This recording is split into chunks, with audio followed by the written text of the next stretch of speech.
We use it to bathe, we use it to cook, it hydrates us, and provides for us. There's not a single facet of life that doesn't depend on it to some degree. Water. It's an integral part of the endurance and survival of humans, animals, and the earth beneath our feet. Yet, despite its importance, it's rendered inaccessible in communities all over the planet. Whether due to drought, contamination, infrastructural complications, or countless other issues, water is unjustly treated as a luxury, not a human right. Author and environmental educator Nancy Castaldo deconstructs this problem, examining it from the inside out in her new middle grade nonfiction book.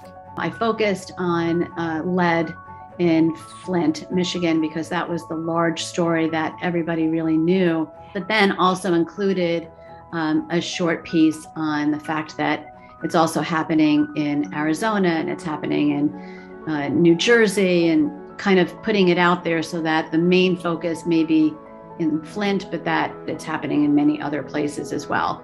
Written with first-hand accounts from those directly affected by water insecurity. When the world runs dry, Earth's Water in Crisis takes a look at the situation under a microscope. What I try to do in all of my books is really try to round out so that many areas and many people are having their voices heard and having their stories told.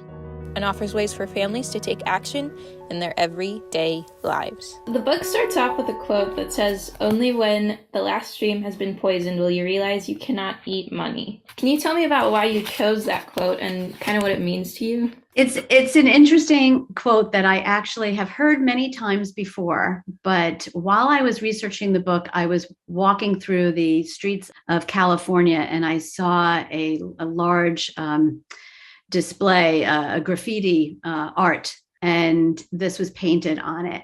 And I thought, oh, that really makes a difference. It's sort of like water all around, but not a drop to drink. You know, all of these kind of quotes, I think, are so meaningful to this age that we're living in, that what matters is not so much the belongings that we have, the cars that we could drive, but if we don't have like fresh food and fresh water, we have a lot of trouble. So it doesn't matter sometimes how much money we have. Sometimes it's just about the necessities, the resources of life that we need.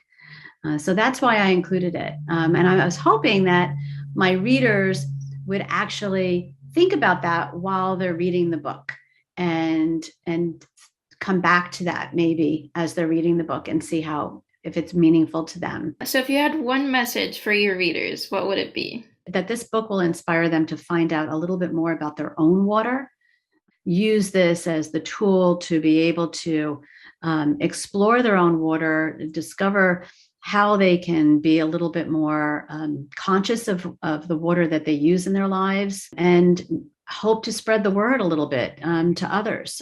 I can remember years ago, my daughter convinced me, talked to me about the fact that I shouldn't leave the water running when I brush my teeth.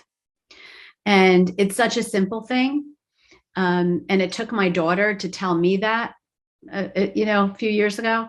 And I listened and I changed my habit. And I hope that whoever my readers are, whoever they are talking to, will listen to them and will hopefully make change in the world.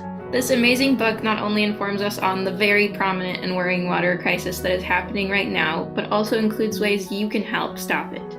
To find out how her mom inspired her and taught her how to do this work, watch the full interview at hecmedia.org.